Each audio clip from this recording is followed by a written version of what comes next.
nkọta ji abana, okay? Iso wee kụ ya. Nke a bụ ịma na akọkwa ya oyi bụkwa ibu ọkwa eziokwu. Ebechachago ọnụ ya ka a ga-esi wee kụ ya.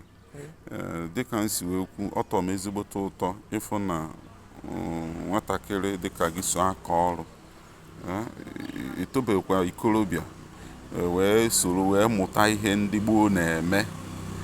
Ịfụ na mgbe ị bụrụ nne na ikorobịa na ị ga-enyenwu ezinụlọ nri, na mgbe ị nọkwa nọrọ n'ezinụlọ nke gị na agụụ agaghị agụgbu ụmụaka. Ọ ihe a bụ omenala Igbo na ihe m na-ekwu ya na iweta ya ka m kwuo okwu ọma gọzie ihe a. O nyekwara m afọ ojuju wee na-ayọ Chukwu okike, onye na-eme ka mmiri na anwụ na ekpomọkụ ma ikuku na ihe niile ekere eke mee ka ihe eti na ana pụpụta ume.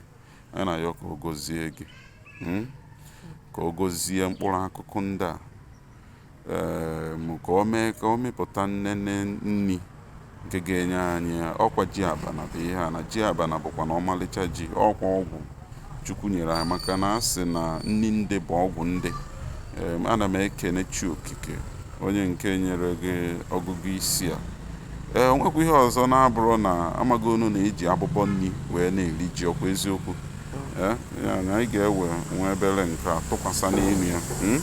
A ga-eji wee gote mkpụrụ akụkụ ma abụbọ a ga-eji wee metọpụ ya. Ngwa jide ya wee kwụ ya n'akpa ebe o si wee pụta.